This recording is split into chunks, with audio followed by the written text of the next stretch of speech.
just buried her face in his shoulder, her breath warm and even against his neck. Daniel stood there in his boxers and a ratty Purdue t-shirt, watching water pour into his bedroom like someone had left a faucet running in the apartment above. Which, he supposed, someone probably had. The storm outside was biblical. Rain hammered the windows. Wind made the whole building creak. He set Mia down on his couch and went back for his phone, stepping carefully around the puddle spreading across the bedroom floor. The apartment wasn't much, 2 bedrooms in a complex that had seen better decades, but it was theirs. He'd moved in right after the divorce, back when Mia was still in diapers, and Daniel was still figuring out how to fold a fitted sheet. 4 years later, he had the sheet thing mostly figured out. Everything else was still a work in progress. He called the emergency maintenance number. It rang 8 times before going to voicemail. "Great," he muttered. He tried the building manager next, same result. It was past 3 on a Tuesday morning during what the weather service was calling a significant storm event, which apparently meant everyone with the power to fix things had decided to let their phones die. The ceiling made another ominous sound. Daniel looked up just in time to see a chunk of drywall the size of a dinner plate drop into what used to be his bed. He stood there for a moment, water soaking into his socks, and tried to figure out what the hell he was supposed to do now. Mia was still asleep on the couch, curled up with the stuffed elephant she'd had since she was 2. She had school in the morning. He had work. They had routines, schedules, a whole careful structure he'd built to keep their lives stable and predictable. Single parenthood, he'd learned, was 90% logistics and 10% hoping nothing broke that structure. Something had just broken the structure. He pulled on jeans and a hoodie, then started grabbing essentials. Mia's backpack, a change of clothes for both of them, his laptop bag. He moved on autopilot, his mind trying to calculate options. Hotels were expensive. His parents were 3 states away. His sister had 2 kids of her own in a house barely big enough for them. That left Tyler. Daniel hesitated with his phone in his hand, thumb hovering over the contact. Tyler Hayes had been his best friend since college.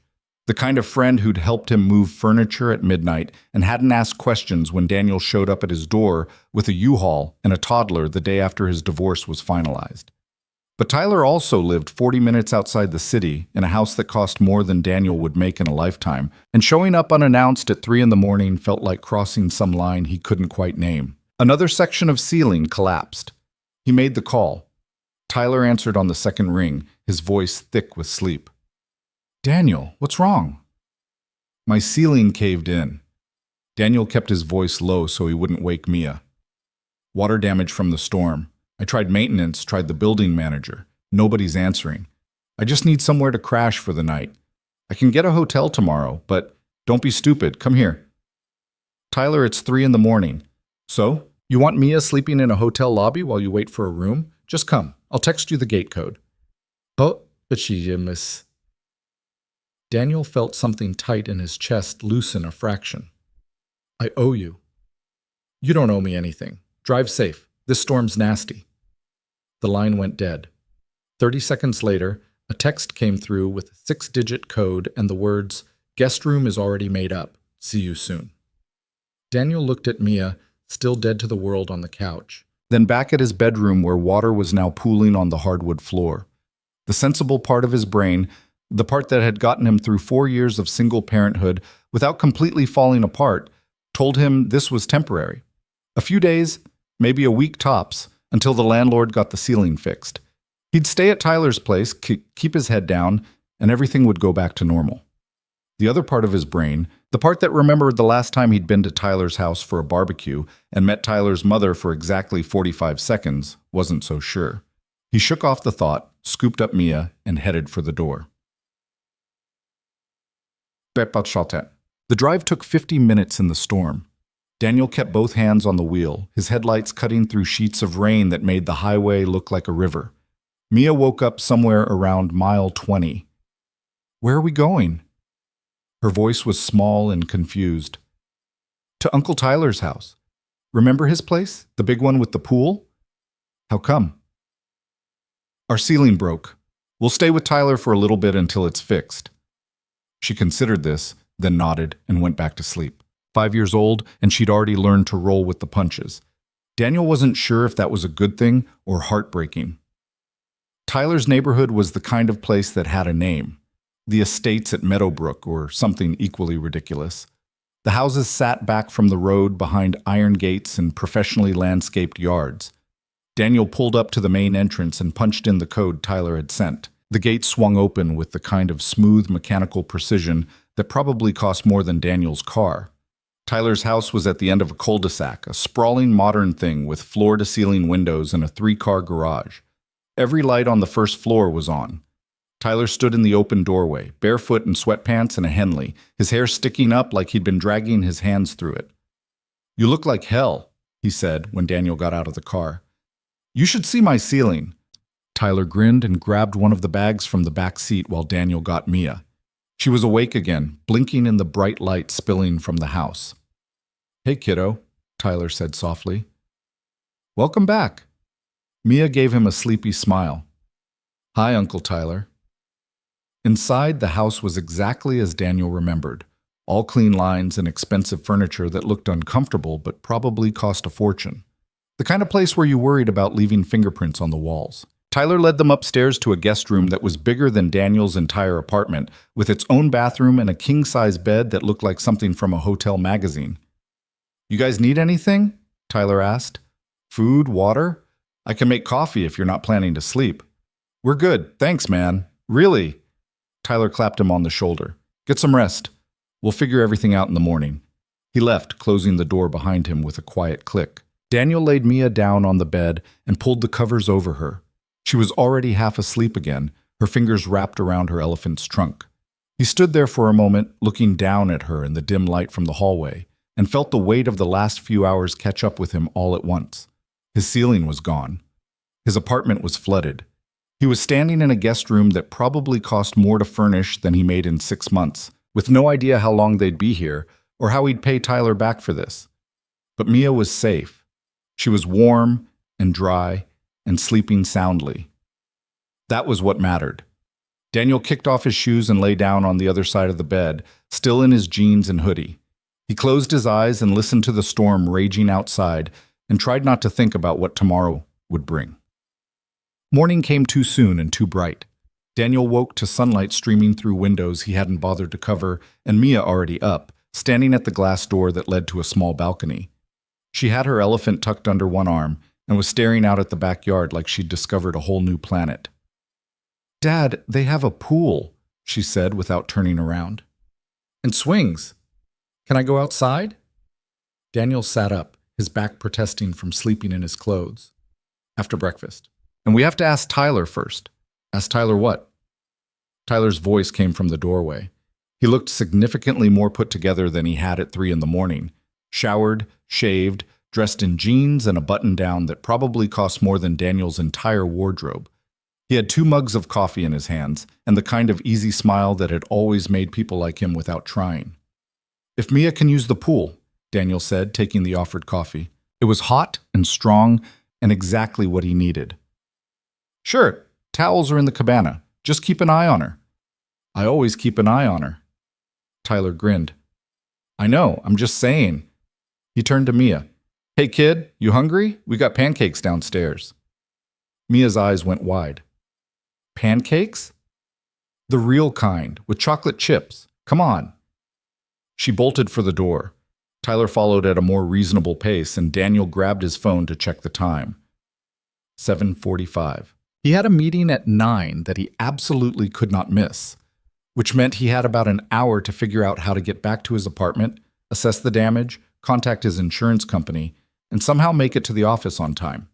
His phone buzzed with a text from the building manager. "Aware of water damage in Unit 2. B. Maintenance will assess today. Will update by EOD." So that was something. Not much, but something. He headed downstairs and found Tyler and Mia in the kitchen, a massive space with marble countertops and professional-grade appliances that looked like they'd never been used. Tyler was at the stove, flipping pancakes like he actually knew what he was doing. Mia sat at the island, swinging her legs and chattering about something that had happened at school last week. "You cook?" Daniel asked, sliding onto the stool next to his daughter. "Occasionally, when I'm not eating takeout or letting someone else handle it." Tyler slid a plate in front of Mia, 3 perfect pancakes stacked with chocolate chips melting into it at night. You could have stayed in the city. Yeah, well, Tyler shrugged, his expression flickering with something Daniel couldn't quite read. Mom needed help with some things. Made sense to be close. Daniel had met Victoria Hayes exactly once, at a 4th of July party Tyler had thrown the previous summer. She'd appeared for all of 15 minutes, exchanged polite pleasantries with a few guests, and then disappeared back into whatever part of the house she occupied. Daniel's main impression had been of someone elegant and distant, the kind of woman who looked like she'd never had a hair out of place in her life. Tyler had mentioned, in passing, that his father had died when he was in college, and that his mother had built her company from nothing in the years since. Beyond that, Daniel didn't know much. Tyler didn't talk about his family often, and Daniel had never pushed. She still live here? Daniel asked, accepting his own plate of pancakes. Yeah, has her own wing. We mostly stay out of each other's way. Tyler said it casually, but there was an edge underneath that suggested the arrangement wasn't as simple as it sounded. Before Daniel could ask more, his phone buzzed. Work email. The meeting he'd been dreading was being pushed back to 2, which gave him some breathing room but also meant he'd be at the office until at least 5. He typed out a quick response, then realized he had no idea what he was supposed to do with Mia for the next 10 hours. I can watch her, Tyler said, reading his expression. I'm working from home today anyway. She can hang out by the pool, and I'll make sure she doesn't drown. Tyler, you don't have to. Daniel, it's fine. You've got enough to deal with. Let me help. Daniel looked at his friend, then at Mia, who was demolishing her pancakes with the kind of single-minded focus only a 5-year-old could manage. He wanted to argue, wanted to say he could handle it himself, that he didn't need charity. But the truth was, he did need help, and Tyler was offering. Okay, he said finally, but I owe you, again. Keep a tab. I'll cash in someday. They finished breakfast, and Daniel headed upstairs to shower and change into the one clean shirt he'd managed to grab from his apartment. By the time he came back down, Mia was already in her swimsuit. Apparently, Tyler kept a stash of pool toys and kid-friendly supplies on hand for reasons Daniel didn't question, and bouncing with excitement. Be good, Daniel told her, crouching down to her level. Listen to Uncle Tyler. No running by the pool. I know, Dad. He kissed the top of her head and stood. Tyler walked him to the door. Seriously, thank you, Daniel said. I don't know what I'd do without you. Probably the same thing you always do. Figure it out. Tyler grinned. Now get out of here before you're late. Daniel left, pulling out of the driveway and heading back toward the city. The storm from the night before had cleared, leaving the sky a bright, cloudless blue. Everything looked clean and washed, like the world had hit a reset button. He tried not to think about how temporary this all was, tried not to wonder what would happen when the novelty of staying at Tyler's place wore off and the reality of being displaced set in. Tried not to think about the woman who lived somewhere in that massive house, the one Tyler had described as needing help, but who Daniel had barely registered as a real person. He focused on the road, on the meeting ahead, on the 10,000 small logistics that made up his life, and told himself everything would be fine. The apartment looked worse in daylight. Daniel stopped by after his meeting, standing in the doorway of his bedroom and staring at the destruction. The ceiling had collapsed in 2 places, leaving jagged holes that exposed pipes and wiring. Water had soaked into the carpet, the walls, the furniture. Everything smelled like wet drywall and mildew. The bed was unsalvageable. The dresser looked warped. Even the photos on the nightstand, pictures of Mia, a few old shots from college, had water damage creeping up the frames. The maintenance guy, a tired-looking man in his 50s, stood next to him with a clipboard. How long? Daniel asked. To fix all this? Couple weeks, minimum. We gotta let everything dry out before we can even start repairs, and that's assuming there's no mold. He scratched something on his clipboard. Building's putting you up in a temporary unit while we work, but it won't be ready until Monday. That's 5 days from now. Yeah, sorry. Best we can do. Daniel nodded slowly, his jaw tight. 5 days. He told Tyler it would be a night, maybe 2. 5 days was something else entirely. Okay, he said, because there was nothing else to say. Thanks for letting me know. He spent the next hour salvaging what he could, clothes that hadn't been soaked, Mia's toys, important documents. He packed it all into garbage bags and boxes, loading them into his car until the back seat looked like a refugee camp. His phone buzzed halfway through with a text from Tyler. MIA is destroying me at Marco Polo. Send help. Despite everything, Daniel smiled. By the time he got back to Tyler's place, it was almost 6. The sun was starting to sink, casting long shadows across the manicured lawn. He found Mia and Tyler in the pool, both of them laughing and splashing like they'd known each other forever. Mia saw him first. "Dad, watch this!" She proceeded to do what Daniel generously classified as a cannonball, sending a wave of water directly into Tyler's face. Tyler sputtered, wiping his eyes. "That's it. You're going down, kid. You have to catch me first." Daniel stood at the edge of the pool, watching them chase each other around the shallow end, and felt something complicated twist in his chest. Gratitude. Relief. And underneath it, a thread of guilt he couldn't quite shake. This wasn't his life. This house, this pool, this ease, it belonged to Tyler. Daniel was just borrowing it, temporarily. "They told me 2 weeks," he said when Tyler climbed out of the pool a few minutes later, dripping water onto the concrete. "Minimum." Tyler grabbed a towel and draped it over his shoulders. "So you'll be here 2 weeks. Big deal." Tyler. "Daniel, stop. You're staying. End of discussion." He glanced back at the pool where Mia was practicing her backstroke. "Besides, she's good for this place. Makes it feel less like a museum." "What about your mom?" Tyler's expression shifted, something guarded sliding into place. "What about her? Does she know we're staying? She knows I have guests. She won't care.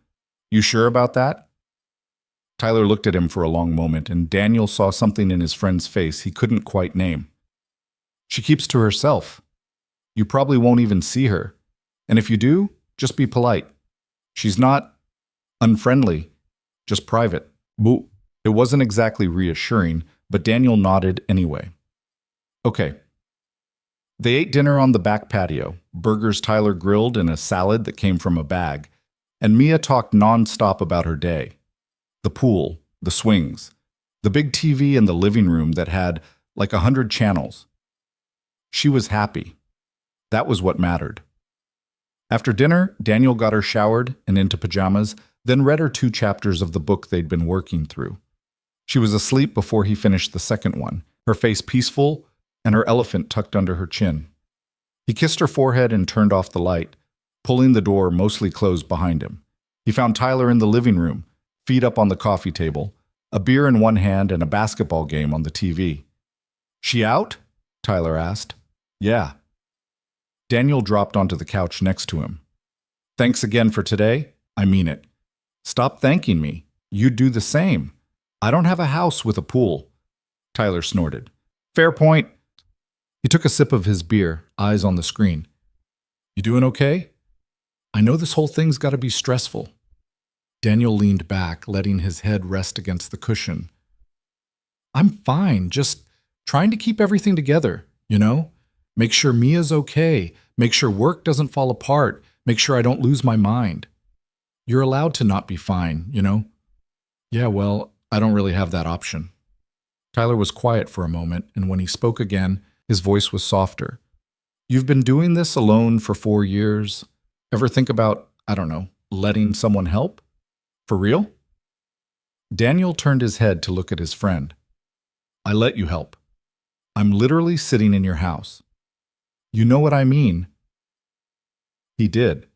Tyler was talking about dating, about moving on from his ex-wife, about building a life that wasn't just him and Mia against the world. It was a conversation they'd had before, usually after a few drinks, and it always ended the same way, with Daniel changing the subject. "Not interested," Daniel said. "You say that a lot." "Because it's true." Tyler shook his head but didn't push. They watched the game in silence for a while, the sound of the announcers filling the space between them. Daniel felt his body starting to relax for the first time all day, the tension in his shoulders easing just a fraction. And then he heard footsteps. They were soft, almost inaudible, but they came from the hallway that led to the east wing of the house, the part Tyler had said his mother occupied. Daniel glanced toward the sound and saw her. Victoria Hayes stood at the edge of the living room, backlit by the hallway light. She wore a silk blouse and tailored slacks, her dark hair pulled back in a way that was both elegant and severe. She looked exactly as Daniel remembered, polished, composed, untouchable, like someone who'd never had a moment of uncertainty in her life. Her eyes swept the room, landing on Tyler first, then on Daniel. There was no warmth in her gaze, no curiosity, just a cool assessment that made Daniel feel like he was being cataloged and filed away. "I didn't realize we had guests," she said. Her voice was low and controlled, the kind of voice that could command a boardroom without raising in volume. Tyler sat up straighter. "Mom." "Yeah. This is Daniel, my friend from college. His apartment flooded, so he's staying here for a bit, with his daughter." Victoria's gaze flicked back to Daniel. "I see." Daniel stood, suddenly aware of how rumpled he looked compared to her. "Mrs. Hayes, it's good to see you again. Thank you for letting us stay." "It's Ms. Hayes," she corrected, "and Tyler makes those decisions, not me." There was no hostility in her tone, no warmth either, just a flat statement of fact. "Right," Daniel said. "Well, we appreciate it." She nodded once, a slight dip of her chin. "I trust you'll keep the noise to a minimum. I have calls early in the morning." "Of course." She looked at Tyler. "We need to discuss the quarterly reports. Tomorrow, if you're available." "I'll check my schedule, Tyler said, his voice tight in a way Daniel had never heard before. Victoria's expression didn't change. "Do that." She turned and walked back down the hallway, her footsteps fading into silence. Tyler exhaled slowly and grabbed his beer. "That went well." "She seems intense." That's one word for it. Tyler drained the rest of his drink and set the bottle down harder than necessary. "Don't worry about her. She's always like that. All business, all the time." "Does she ever relax?" Tyler laughed, but it wasn't a happy sound. "If she does, I've never seen it." Daniel wanted to ask more, but the look on Tyler's face told him to let it go. So he did. They went back to watching the game, but the easy atmosphere from before was gone, replaced by something heavier. Later, when Daniel went upstairs to bed, he paused in the hallway outside the guest room. From somewhere deeper in the house, he heard the faint sound of a piano, slow, melancholy notes that drifted through the walls like a ghost. He listened for a moment, trying to place the melody, but it was nothing he recognized. Just music. Sad and beautiful, and completely alone. He went into the guest room, closed the door, and tried not to think about the woman playing it. The next 3 days passed in a strange, suspended rhythm. Daniel went to work, came home, spent time with Mia. Tyler was around more often than not, working from his home office or joining them for dinner. The house was big enough that they rarely felt cramped, and Mia had taken to the place like she'd always lived there. Victoria, true to Tyler's word, kept to herself. Daniel saw her exactly twice, once in the kitchen early in the morning when he came down to make coffee, and once in the hallway when she was heading out for what looked like a business meeting. Both times, they exchanged polite nods and nothing more. She was a ghost in her own house, present but untouchable. On the fourth day, Tyler left. "Emergency trip," he explained, throwing clothes into a suitcase with the kind of careless efficiency that suggested he did this often. "Client in Chicago is losing their mind over a contract. I'll be back in 3 days, 4 tops." Daniel stood in the doorway of Tyler's bedroom, arms crossed. "You sure it's okay for us to stay while you're gone?" "Why wouldn't it be?" "Because it's your house, and you're the one who invited us." Tyler zipped the suitcase and looked at him. "Daniel, it's fine. Stay. My mom won't care. She probably won't even notice." "What if she does?" "Then be polite and stay out of her way. You're good at that." Tyler clapped him on the shoulder. "Seriously, don't overthink this. I'll be back before you know it." He left an hour later, his car disappearing down the driveway in the mid-morning light. Daniel stood at the window and watched him go, a knot of unease tightening in his stomach. It was just him, Mia, and Victoria now. The house felt different without Tyler in it. Bigger, quieter, like all the empty space had suddenly become noticeable. Daniel told himself it didn't matter. He'd keep to the guest room, and the common areas Tyler had said were fine to use. He'd stay out of Victoria's way. 3 days, maybe 4, and Tyler would be back. Everything would go back to normal.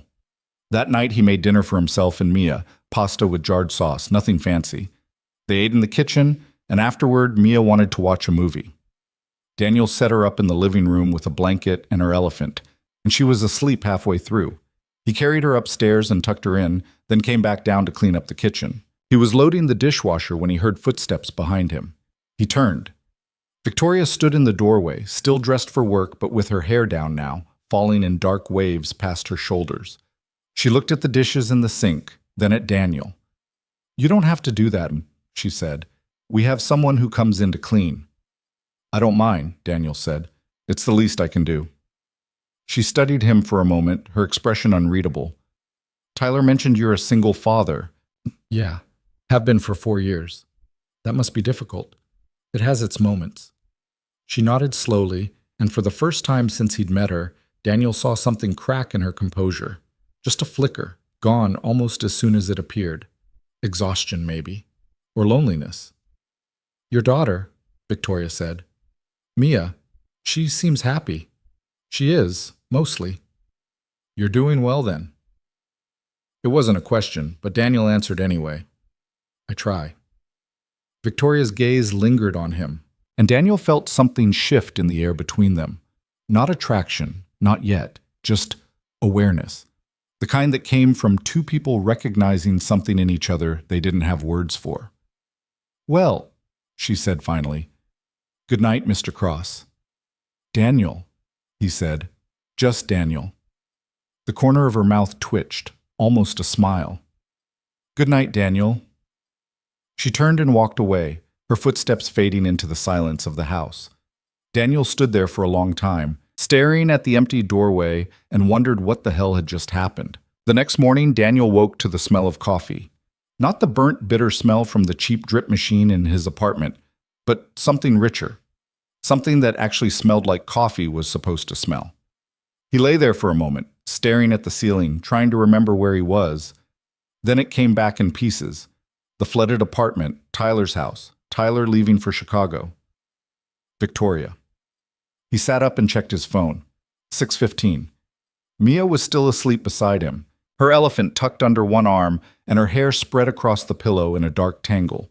She looked peaceful, safe. He took a moment to just watch her, the way he did most mornings, and felt the familiar weight settle in his chest.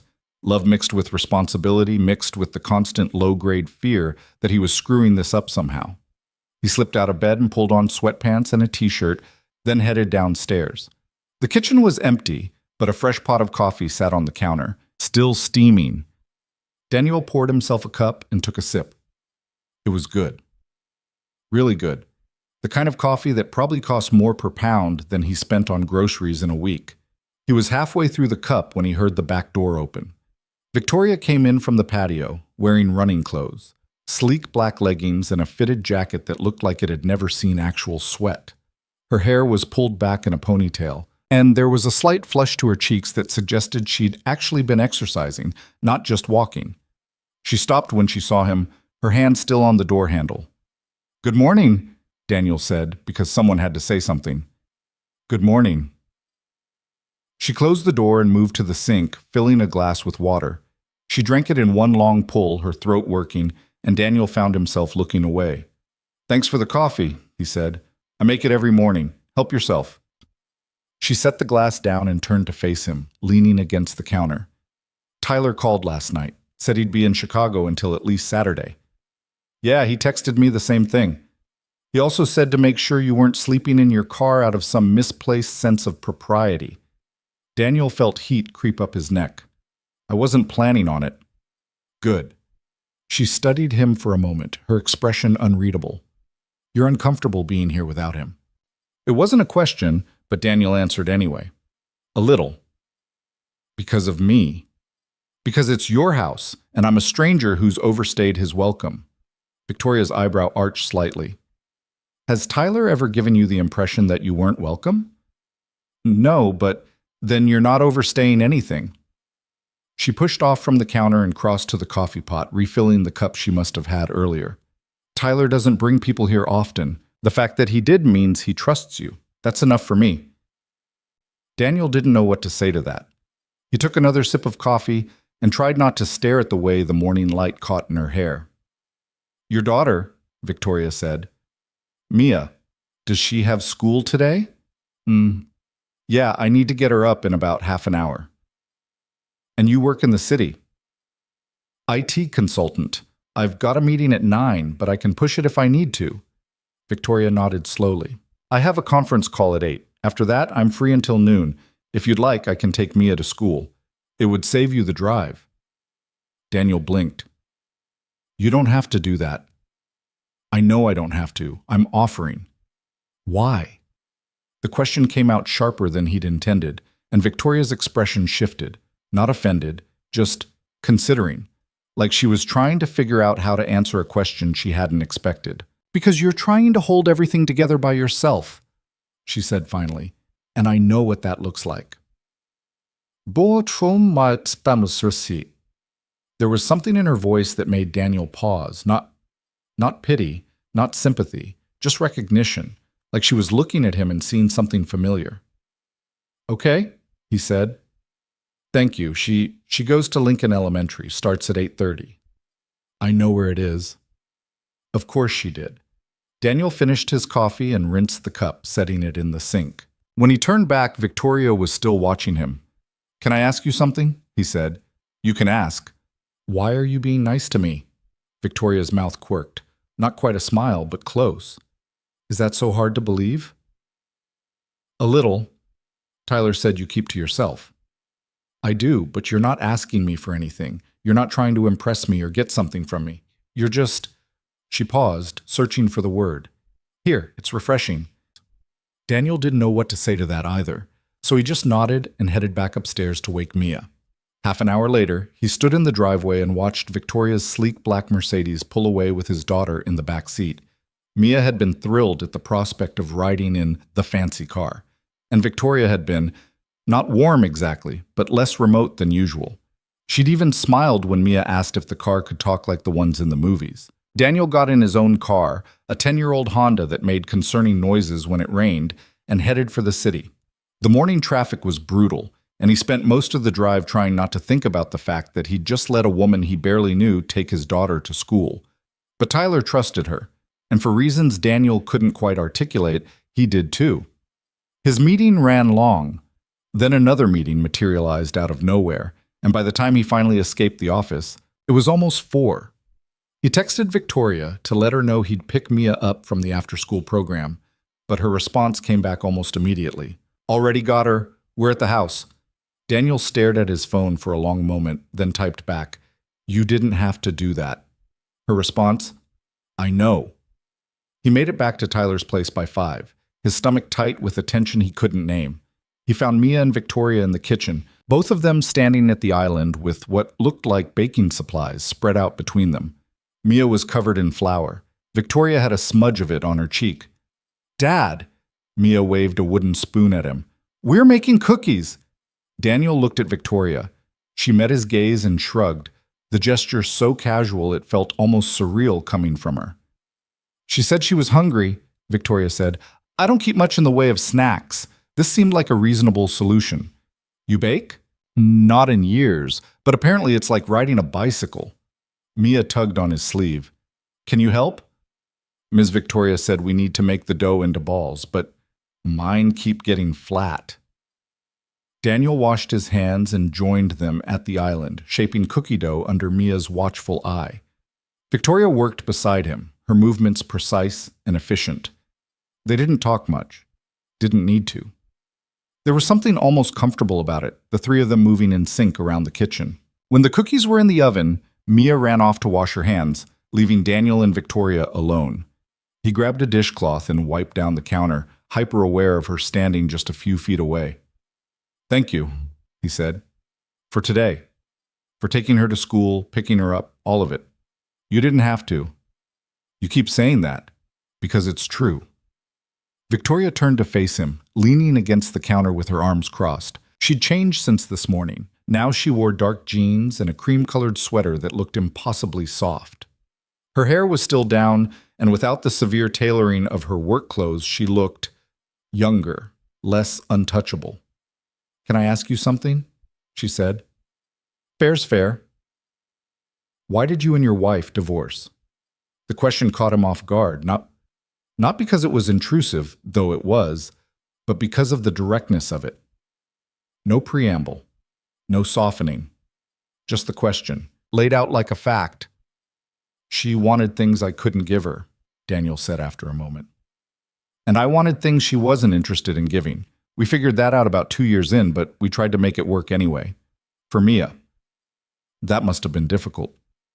It was worse staying together. At least this way, Mia doesn't have to watch us resent each other." Victoria nodded slowly. "Does she see her mother?" "Every other weekend, holidays. Rachel's not a bad person. She's just not built for the day-to-day. She loves Mia, but she loves her career more. I can't fault her for that." "Can't you?" Daniel looked at her surprised. "What do you mean?" "She's a mother. Her child should come first." There was something sharp in Victoria's voice, something that suggested she wasn't just talking about Rachel. Daniel wanted to ask, but Mia came running back into the kitchen before he could. "Are the cookies ready yet?" "5 more minutes," Victoria said, her tone shifting back to neutral. "Why don't you set the table? We can have them with milk."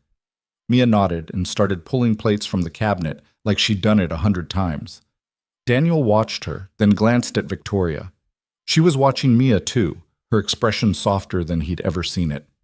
They ate cookies at the kitchen table, the 3 of them, and Mia talked about school and her friends and a boy named Jeremy who'd put a frog in the teacher's desk. Victoria listened with what seemed like genuine interest, asking questions and even laughing. A real laugh, not the polite sound Daniel had heard her make in passing. After dinner, Daniel got Mia ready for bed while Victoria cleaned up the kitchen. When he came back downstairs, he found her sitting at the island with a glass of wine, staring at her phone. "Everything okay?" he asked. She looked up, startled, like she'd forgotten he was there. "Fine, just work." "You work a lot." "So do you." "I have to. Bills don't pay themselves." Victoria's mouth curved slightly. "Neither do mine." "You're a billionaire. I think your bills are covered." "Money doesn't manage itself, Daniel.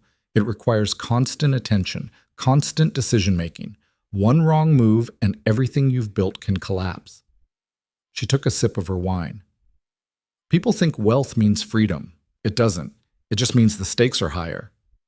Daniel pulled out the stool across from her and sat down. "Do you ever take a break?" "From what?" "From being Victoria Hayes, billionaire CEO." She looked at him for a long moment and something flickered across her face. Surprise, maybe. Or something closer to longing. "No," she said quietly. "I don't." "Why not?" "Because if I stop, I might realize how much I've given up to get here." The honesty of it hung in the air between them.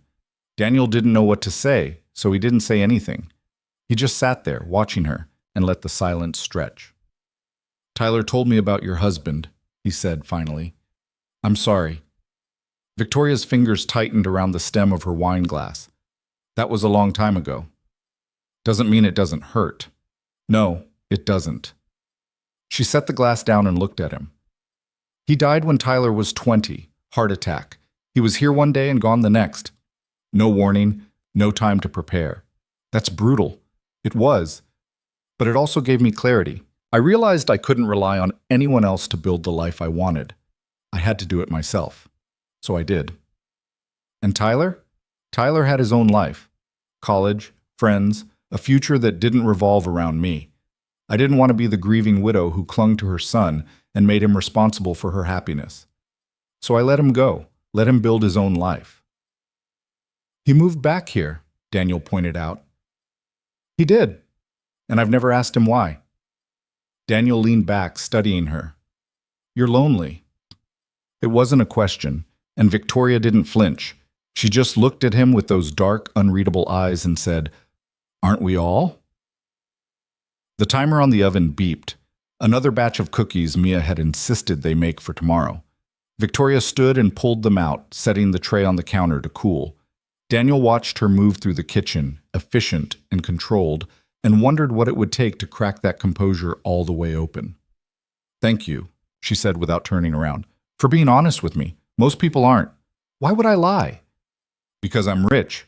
Because I'm Tyler's mother. Because people lie to me all the time and they think I don't notice. I noticed you notice everything." Victoria turned, and for the first time since he'd met her, she smiled. A real smile. Small and fleeting, but real. "Good night, Daniel." "Good night." He went upstairs and lay in bed, staring at the ceiling and trying to figure out what the hell was happening. He'd come here to wait out a flooded apartment. He wasn't supposed to be having late-night conversations with a woman who looked at him like she was trying to solve a puzzle she couldn't quite figure out. But he was. And the worst part was, he didn't want to stop. The next day followed a similar pattern. Victoria took Mia to school. Daniel went to work. Victoria picked Mia up. By the time Daniel got home, the two of them were doing homework at the kitchen table, Mia's math worksheet spread out between them, and Victoria explaining fractions with the kind of patience Daniel would have bet money she didn't possess. "She's smart," Victoria said later, after Mia had gone to bed. They were in the living room this time, Victoria with her wine and Daniel with a beer Tyler had left in the fridge. "You're doing a good job with her." "I'm doing my best. That's all I can do." Most people don't even manage that." Daniel glanced at her. "You're thinking about Tyler." Victoria's expression didn't change. "I'm thinking about a lot of things. He loves you, you know, even if he doesn't say it." "I know, but love and connection aren't the same thing. You can love someone and still be strangers to them." "Is that what you are? Strangers?" "Sometimes I think so. We live in the same house. We see each other almost every day, but I don't know what he thinks about when he's alone. I don't know what he wants from his life, and I'm not sure he knows those things about me either." Daniel took a sip of his beer. "Maybe you should ask him." "Maybe, or maybe it's easier not to know." She stood and walked to the window, looking out at the dark expanse of the backyard. Daniel stayed on the couch, watching her silhouette against the glass. "Can I ask you something?" she said without turning around. "Yeah. Why aren't you angry?" "About what?" "About your ceiling, about being displaced, about having to impose on strangers. Most people in your position would be furious." Daniel thought about it. "I was. For about 10 minutes, then I realized being angry wouldn't fix anything. It would just make everything harder, so I let it go." "That's remarkably mature. That's survival. When you're a single parent, you don't have the luxury of falling apart. Someone's counting on you to keep it together." Victoria turned to face him, and in the dim light of the room, she looked different, softer, more real. "Do you ever resent it?" she asked. "The responsibility, the constant pressure?" "Sometimes. But then I look at Mia, and I remember why I'm doing it. She's worth it. Every sleepless night, every panic attack, every moment I feel like I'm drowning, she's worth all of it." Victoria's expression shifted, and for a second, Daniel thought he saw something break in her eyes. Something raw and unguarded. "You're a good father," she said quietly. "I try." "No, you are. Don't diminish that." She left the room before he could respond, her footsteps fading into the silence of the house. Daniel sat there for a long time, staring at the spot where she'd been standing, and tried to shake the feeling that something had just shifted between them. The third day, it rained. Not the violent storm that had destroyed Daniel's ceiling, but a steady, relentless downpour that turned the sky gray and made the world feel smaller. Mia was restless, bouncing around the house with too much energy and not enough outlets. Daniel tried to keep her entertained, but by noon, he was running out of ideas. Victoria found them in the living room, Mia sprawled on the floor with crayons and Daniel on the couch with his laptop, trying to finish a report that was already 2 days overdue. "There's a movie theater in town, Victoria said. "They're showing an animated film at 2. I could take her." Daniel looked up. "You don't have to—" "Daniel." She cut him off with a look. "I'm offering because I want to, not because I have to." "Okay. Thank you." Mia jumped up, already chattering about popcorn and candy, and Victoria's mouth curved in that small, almost smile Daniel was starting to recognize. They left half an hour later, and Daniel watched from the window as Victoria opened the car door for Mia, making sure she was buckled in before closing it. He spent the next 3 hours working, but his mind kept drifting. To Victoria's smile, to the way she'd looked at him last night, to the realization that he was starting to see her as something other than Tyler's distant, untouchable mother. He was playing a dangerous game, and he knew it. When they got back, Mia was buzzing with excitement, talking a mile a minute about the movie and the giant popcorn Victoria had bought. Victoria looked tired but not unhappy, and when Mia ran upstairs to get her stuffed elephant to show Victoria something, she stayed in the entryway with Daniel. She talked through the entire movie, Victoria said. Yeah, she does that, sorry. Don't be. It was nice. I haven't been to a movie theater in years. You're kidding. Why would I be kidding? Because you're rich. You could buy a movie theater if you wanted. Victoria laughed, a real laugh, the kind that changed her whole face. Money doesn't equal free time, Daniel. I told you that. So take the time. What's stopping you? Her smile faded. Fear, mostly. Of what? Of stopping, of realizing that if I'm not working, I don't know who I am. Daniel stepped closer, close enough to see the faint lines at the corners of her eyes, the slight tension in her jaw. You're more than your work. How would you know? Because I've been watching you with Mia, and the woman who took her to a movie and bought giant popcorn isn't the same woman who runs a billion-dollar company. She's someone else, someone real. Victoria's breath caught, and for a moment Daniel thought she might cry. But she didn't. She just looked at him with those dark, unreadable eyes and said, You see too much. Maybe you hide too much. Mia's footsteps thundered down the stairs, breaking the moment. Victoria stepped back, her composure sliding back into place like armor. But Daniel saw the crack underneath, and he knew she'd seen him see it. That night, after Mia was asleep, Daniel found Victoria in the kitchen again. She was at the island with her laptop, her face lit by the screen's glow.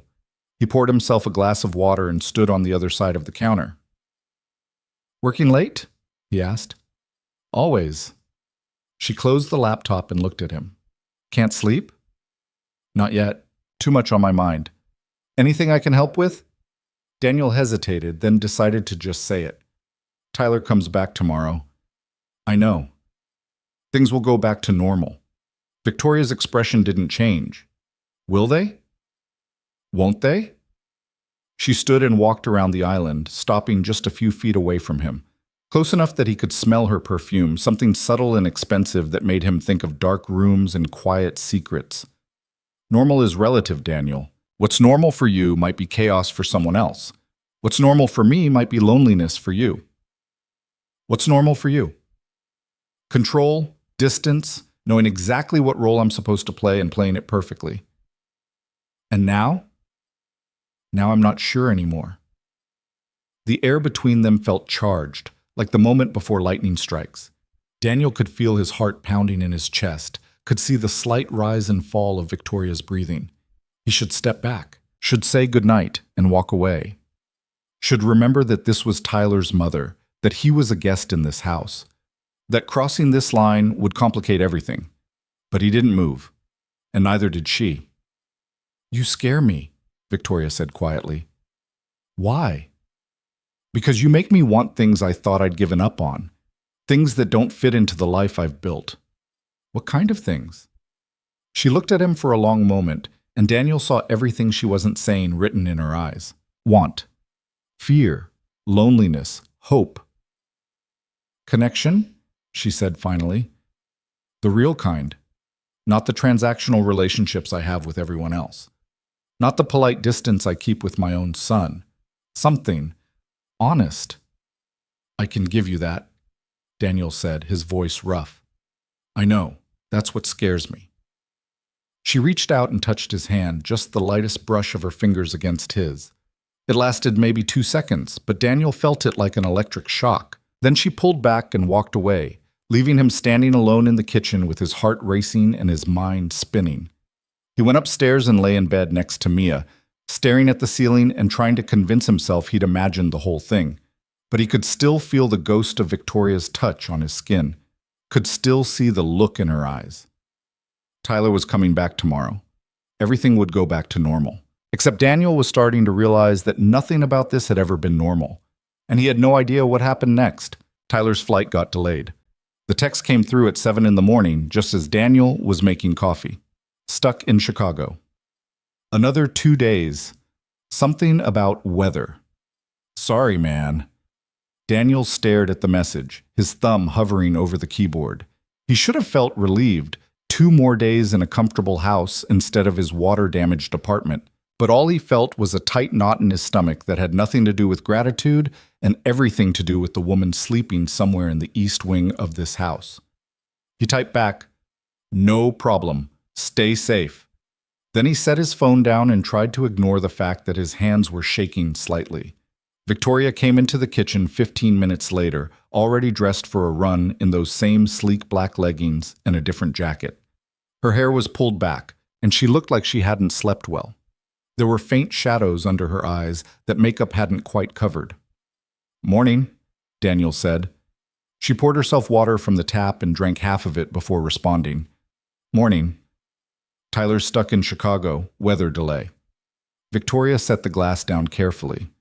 "I know. He texted me at 6. "Oh." They stood there in the kitchen, the silence stretching between them like something physical. Daniel could feel the weight of last night hanging in the air, that moment when she'd touched his hand, when she'd admitted she was scared, when everything had almost tipped over into something neither of them could take back. "About last night," Victoria started, but Daniel cut her off. "Don't." She looked at him, surprised. "Don't what?" "Don't apologize. Don't tell me you didn't mean it. Don't pretend it didn't happen." He met her gaze and held it. "I'm tired of people pretending." Victoria's expression shifted, something raw flashing across her face before she locked it down. "What do you want me to say?" "The truth, whatever it is." "The truth is, I don't know what I'm doing." Her voice was quiet but steady. "I don't know why I said those things to you. I don't know why I can't stop thinking about you. And I don't know what happens next." "Neither do I." "That doesn't scare you?" Daniel thought about it, about the divorce, about the nights he'd spent alone after Rachel left, wondering if he'd ever feel anything for anyone again, about the careful, controlled life he'd built where nothing unexpected could hurt him or Mia. "Yeah," he said, "it scares the hell out of me." Victoria's mouth curved slightly, not quite a smile. "At least you're honest." "I don't know how to be anything else." She looked at him for a long moment, and Daniel saw her weighing something, deciding something. Then she picked up her glass and drained the rest of the water. "I'm going for a run," she said. "I'll take Mia to school when I get back." "You don't have to keep doing that." "I know, but I want to." She left through the back door, and Daniel watched her disappear into the morning gray. He stood there with his coffee, trying to figure out what the hell he was supposed to do with any of this. The answer, apparently, was nothing. He got Mia up and fed, helped her pack her backpack, and tried to act like everything was normal. Victoria came back from her run exactly on time, showered and changed in less than 20 minutes, and drove Mia to school without a single word about the conversation they'd had. Daniel went to work, sat through meetings, answered emails, did all the things he was supposed to do, but his mind was somewhere else entirely. He got home at 6 to find Victoria and Mia in the backyard. Mia was on the swings, pumping her legs and shrieking with laughter every time she went higher. Victoria stood nearby, watching with an expression Daniel had never seen on her face before. Something soft, almost wistful. "She's fearless," Victoria said when Daniel walked over. "She wanted to see how high she could go. I told her to be careful, but she just laughed." "Yeah, that sounds like Mia." They stood side by side, watching his daughter swing higher and higher, and Daniel felt the knot in his stomach loosen slightly. This was good. This was safe. 2 adults watching a child play. Nothing complicated about it. Then Victoria spoke again, her voice so quiet he almost missed it. "I was pregnant once, after my husband died." Daniel's breath caught. He turned to look at her, but she was still watching Mia, her expression carefully neutral. "I didn't know what to do," she continued. Tyler was already grown. I was building the company. A baby didn't fit into any of my plans, so I... She stopped, her jaw tightening. I made a choice, the practical choice. Victoria, I'm not asking for sympathy. I'm just telling you so you understand why I've been spending so much time with Mia, why I offered to take her to school and pick her up, why I bought giant popcorn at the movies. She finally looked at him, and her eyes were bright with something that might have been tears. I'm trying to figure out what I gave up, and watching her helps me do that. Daniel didn't know what to say.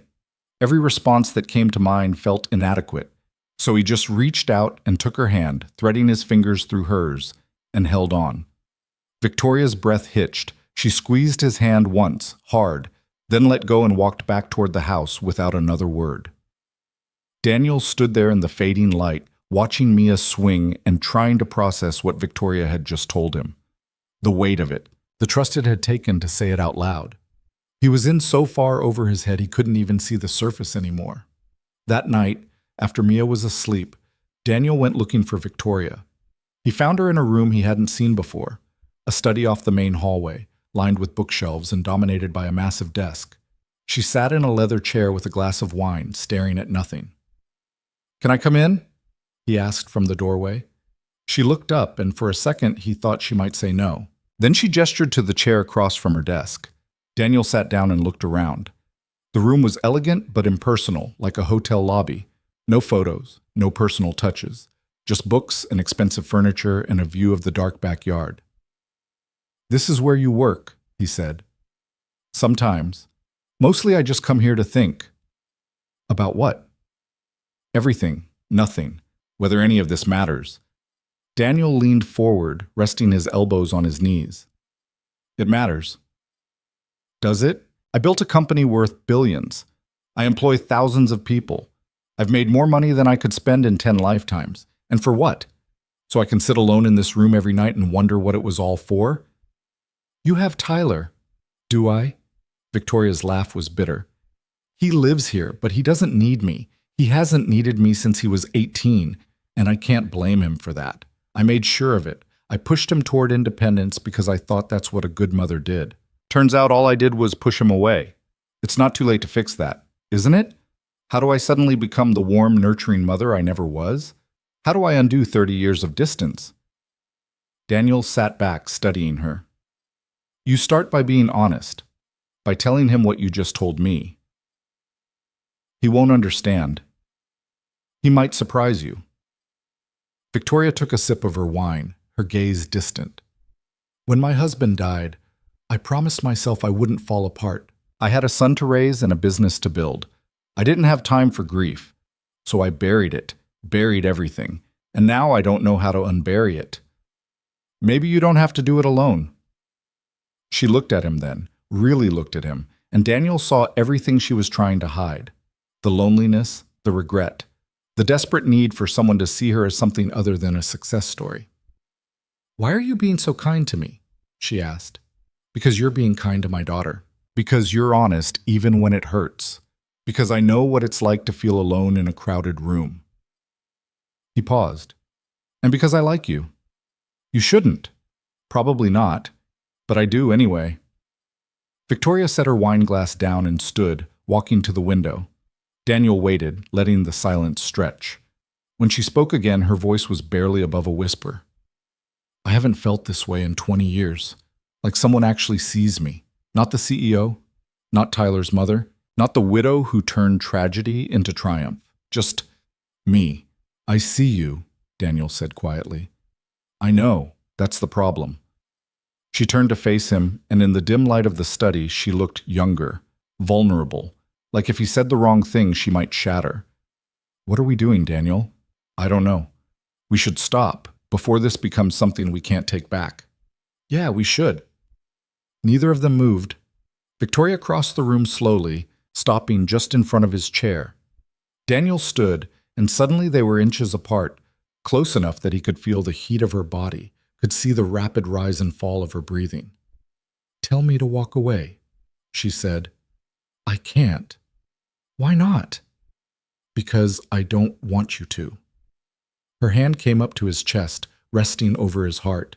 He could feel it pounding against her palm, could see his own want reflected in her eyes. "This is a mistake," she whispered. "Probably. Tyler will never forgive us. I know. We'll ruin everything. I know." She leaned in, her lips so close to his that he could taste her breath. Daniel's hands found her waist, pulling her closer, and for one suspended moment the entire world narrowed down to this: the two of them, alone in the dark, on the edge of something irreversible. Then Mia's voice cut through the silence. "Dad?" They sprang apart like teenagers caught by their parents. Daniel turned to see his daughter standing in the doorway, clutching her elephant and looking small and confused. "Hey, sweetheart." He crossed to her quickly, crouching down to her level.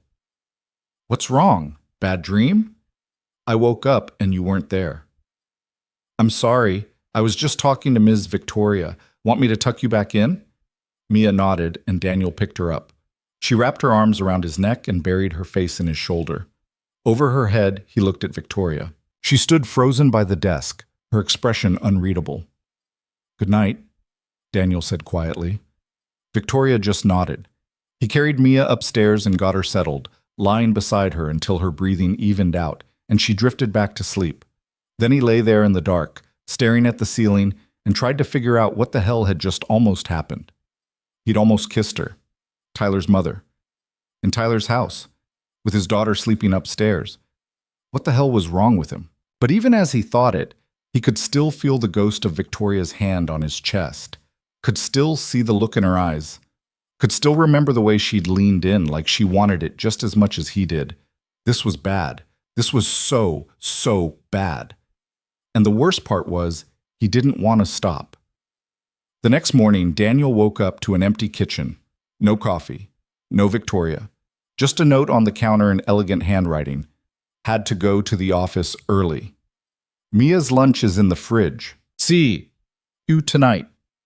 He stood there with the note in his hand, trying to decode the subtext. Was she avoiding him? Regretting last night? Or just actually busy? He got Mia ready for school and dropped her off himself, then spent the entire drive to work replaying every moment from the night before. The way Victoria had looked at him. The way she'd touched him. The way she'd asked him to tell her to walk away, and he hadn't been able to do it. His phone buzzed with a text from Tyler. "Flight finally confirmed. Home tomorrow night. Miss you guys." Daniel felt guilt twist in his gut. Tyler was his best friend, had been for over a decade, and here Daniel was, thinking about kissing his mother. He typed back, "Miss you too. Safe travels." Then he threw himself into work and tried not to think about anything else. But when he got home that evening, Victoria's car was in the driveway. And when he walked into the kitchen, she was there with Mia, helping her with homework again. "Dad!" Mia looked up from her worksheet. "Ms. Victoria said we can make pizza for dinner. Real pizza, with dough and everything." Daniel looked at Victoria. She met his gaze steadily, her expression neutral. "Sounds good," he said. They made pizza together, the three of them moving around the kitchen in a rhythm that was starting to feel familiar. Mia rolled out dough with more enthusiasm than skill. Victoria chopped vegetables with the precision of someone who'd learned to do everything perfectly. Daniel grated cheese and tried not to stare at the way Victoria's hair fell across her face when she leaned over the cutting board.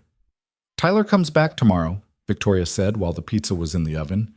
Mia had gone to wash her hands, leaving them alone. "I know. Things will change. I know that too." Victoria turned to face him, leaning against the counter.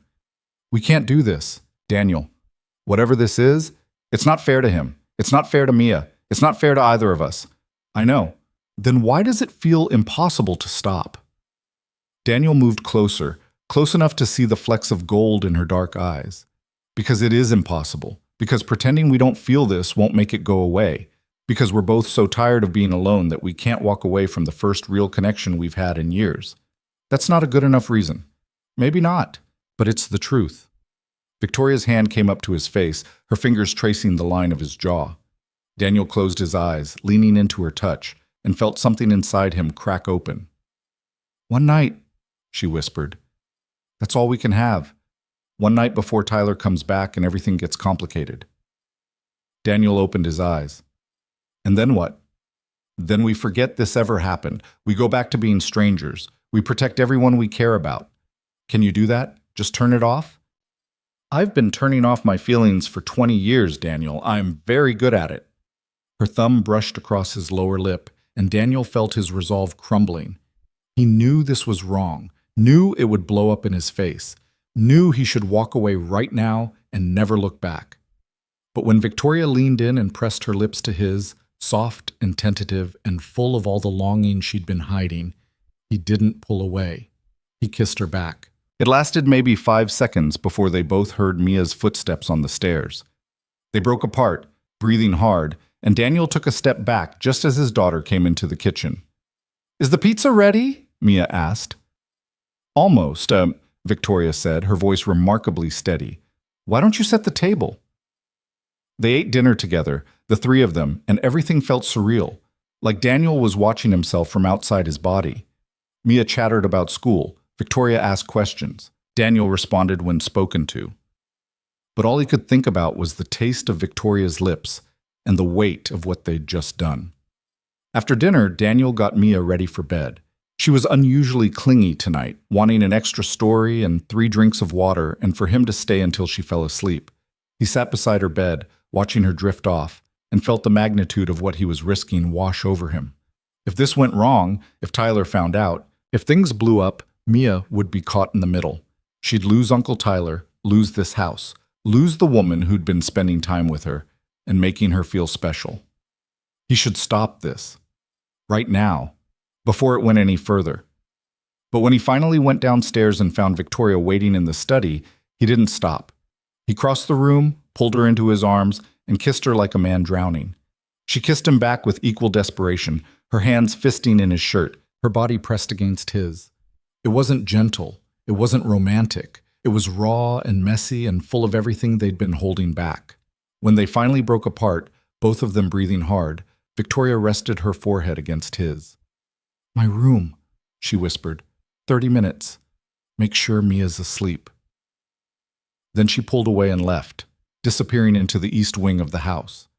Daniel stood there alone, his heart pounding and his mind racing. He should go upstairs, should go to bed, should end this before it started. Instead, he went to check on Mia. She was dead asleep, her elephant tucked under her chin and her breathing deep and even. He stood in the doorway for a long moment, watching her, and tried to convince himself he was making the right choice. He failed. 28 minutes later, he was walking down the hallway toward Victoria's room. His hands were shaking. His mouth was dry. Every rational part of his brain was screaming at him to turn around. But he kept walking. Victoria's door was open a crack, light spilling out into the dark hallway. Daniel pushed it open and stepped inside. The room was massive, bigger than his entire apartment. A king-size bed dominated one wall, covered in white linens that looked impossibly soft. Floor-to-ceiling windows showed the dark backyard, and a door stood open to what looked like a bathroom the size of a small house. Victoria stood by the window, still fully dressed, her arms wrapped around herself. She didn't turn when he came in. "Tell me this is a mistake," she said quietly. Daniel crossed the room and stood behind her, close enough to feel the tension radiating off her body. "It probably is. Tell me we should stop. We should. Tell me you don't want this. I can't, because I do." She turned then, and the look in her eyes stole the breath from his lungs. Want, fear, need. Everything she'd been hiding, laid bare. "I haven't been with anyone since my husband died," she whispered. "I don't know if I remember how to do this. We'll figure it out together. And tomorrow? Tomorrow, we deal with tomorrow." Victoria reached up and touched his face, her fingers trembling slightly. "I'm scared." "So am I." "Of what?" "Of wanting this too much. Of not being able to walk away when I have to." She leaned in and kissed him, and this time it was slow, deliberate, like she was memorizing the feel of him. Daniel pulled her closer, his hand sliding into her hair, and let himself fall. They moved to the bed, shedding clothes between kisses, and Daniel tried to memorize every detail. The way she looked in the lamplight, the sound of her breathing, the feel of her skin against his. "Are you sure?" he asked when they were both bare, when there was no going back. Victoria looked at him with those dark, bottomless eyes and said, "No, but I'm doing it anyway." And then there were no more words, just the two of them, finally crossing the line they'd been dancing around for days. It was messy and uncertain, and nothing like the polished fantasy Daniel might have imagined. They fumbled. They laughed nervously. They figured it out together. But underneath the awkwardness was something real, something that felt like connection in a way Daniel hadn't experienced in years. Like for this one moment, neither of them was alone. Afterward, they lay tangled in the sheets, Victoria's head on his chest and his fingers trailing through her hair. The room was quiet, except for their breathing and the distant sound of rain starting to fall. "I should go," Daniel said eventually. "Before Mia wakes up." "I know," but neither of them moved. "This can't happen again, Miss," Victoria said. "Tyler comes home tomorrow. This has to be the end of it." "I know." "I mean it, Daniel. We can't do this to him." "I know." She lifted her head to look at him, her expression serious. "Promise me. Promise me we'll go back to normal, that we'll pretend this never happened." Daniel looked at her, at the woman who'd been so closed off when he met her, now vulnerable and bare in his arms, and knew he was about to lie. "I promise," he said. Victoria nodded and laid her head back down. Within minutes, her breathing had evened out into sleep. Daniel lay there awake, staring at the ceiling, and knew that everything had just changed, that there was no going back to normal, that when Tyler came home tomorrow, he'd have to look his best friend in the eye and pretend he hadn't just slept with his mother, that he was in love with her. The realization hit him like a punch to the gut. Love. Not just attraction, not just loneliness, but actual, terrifying, complicated love. He was so screwed. Outside, the rain picked up, drumming against the windows. Daniel carefully extracted himself from Victoria's embrace and got dressed in the dark. She stirred but didn't wake. He stood by the bed for a moment, looking down at her, and felt his chest tighten. Then he left, closing the door softly behind him, and went back to the guest room where Mia was still sleeping soundly. He climbed into bed beside his daughter and lay there listening to the storm, knowing that tomorrow everything would fall apart. Daniel woke to the sound of his phone buzzing on the nightstand. He reached for it blindly, his body still heavy with sleep and the weight of what he'd done just hours before. The screen showed Tyler's name. "Hey," Daniel said, his voice rough. "Morning, just landed. I'll be home in about an hour. Want me to grab breakfast on the way?" Daniel sat up carefully, trying not to wake Mia. "No, we're good. Drive safe." "Will do. See you soon, man." The line went dead. Daniel sat there with the phone in his hand, staring at nothing, and felt the reality of the situation crash down on him. Tyler was coming home. In an hour, he'd walk through that door, and Daniel would have to look him in the eye and pretend everything was normal. Pretend he hadn't spent the night in Victoria's bed. Pretend he wasn't in love with his best friend's mother. He got up and went through the motions. Shower, coffee, getting Mia up and dressed. Every movement felt mechanical, like he was operating on autopilot while his brain scrambled to figure out how to survive the next 24 hours. Victoria appeared in the kitchen just as he was pouring cereal for Mia. She wore a crisp white blouse and black slacks, her hair pulled back in that severe style she favored. She looked perfect, untouchable, like last night had never happened. Their eyes met for half a second before she looked away. "Good morning," she said, her voice neutral. "Morning." Daniel poured coffee with hands that weren't quite steady. Mia looked up from her cereal. "Uncle Tyler's coming home today." "I know, sweetheart. Can we make him a welcome home sign with glitter?" Victoria's mouth curved slightly. "I think we can manage that." They didn't speak to each other again. Victoria drank her coffee in silence while Mia chattered about school and glitter and whether Uncle Tyler would want chocolate chip cookies or the snickerdoodles they'd made yesterday. Daniel responded when necessary, but his mind was elsewhere, on the woman standing 5 feet away, on the fact that he could still smell her perfume on his skin even after showering. At 7:45, Victoria left for a meeting. She said goodbye to Mia, gave Daniel a polite nod, and walked out without looking back. Daniel stood at the counter and tried to breathe normally. Tyler arrived at 9:32. Daniel heard the car pull into the driveway and felt his stomach drop. Mia was already running for the door, shrieking with excitement, and Daniel followed at a slower pace. He stood in the entryway and watched his best friend climb out of his car, looking tired but happy, and felt guilt settle over him like a physical weight. "Uncle Tyler!" Mia launched herself at him, and Tyler caught her easily, spinning her around. "Hey, kiddo, did you miss me?" "So much. We made cookies and pizza and Ms. Victoria took me to the movies and we saw the one with the talking animals. And there was giant popcorn." Tyler grinned and looked over Mia's head at Daniel. "Sounds like you guys had a good time." "Yeah," Daniel said, forcing a smile. "It was good." Tyler set Mia down and pulled Daniel into a quick hug. "Thanks for holding down the fort, man. I owe you." "You don't owe me anything." "Sure I do. I'll take you out for drinks when things settle down. Catch up properly." Daniel's throat felt tight. "Sounds good." They went inside, and Tyler spent the next hour telling stories about Chicago, while Mia hung on his every word. Daniel sat on the couch and tried to act normal, tried to laugh at the right moments and ask the right questions, and not think about the fact that he'd betrayed this man in the worst possible way. Around 11, Victoria came home. Daniel heard her car in the driveway and felt every muscle in his body tense. Tyler was in the kitchen making sandwiches. Mia was upstairs getting her drawing supplies to show Tyler the pictures she'd made while he was gone.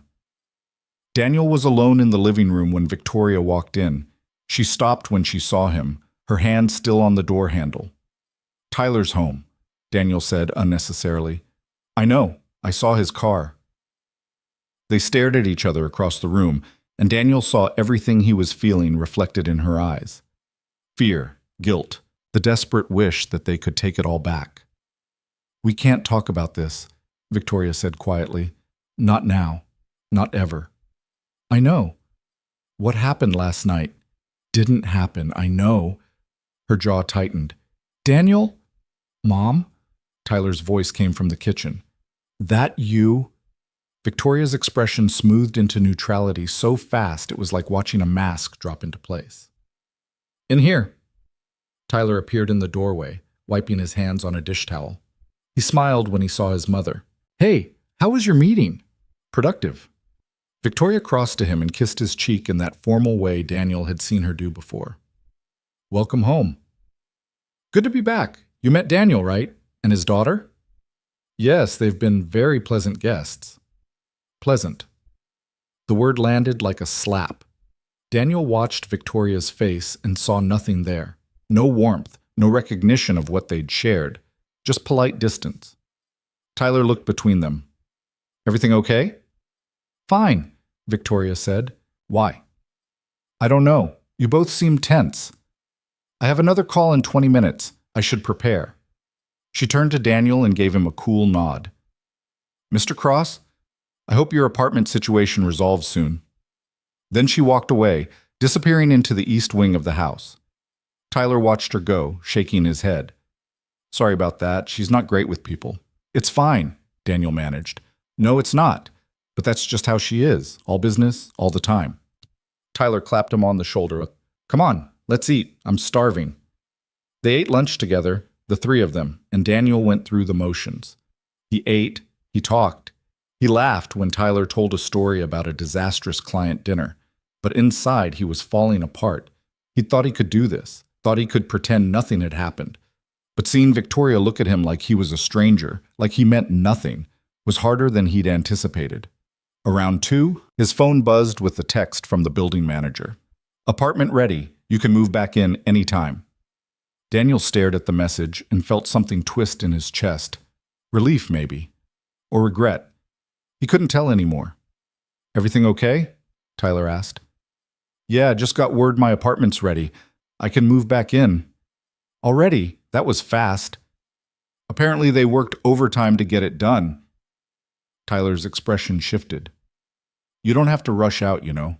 You're welcome to stay as long as you need." "I appreciate that, but we've imposed enough." "You haven't imposed at all.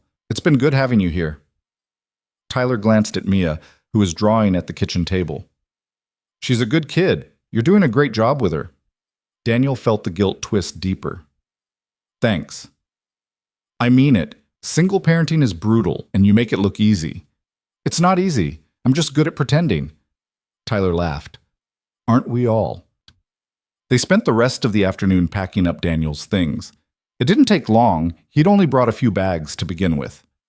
Mia was subdued, clearly not happy about leaving the house with the pool and the swings.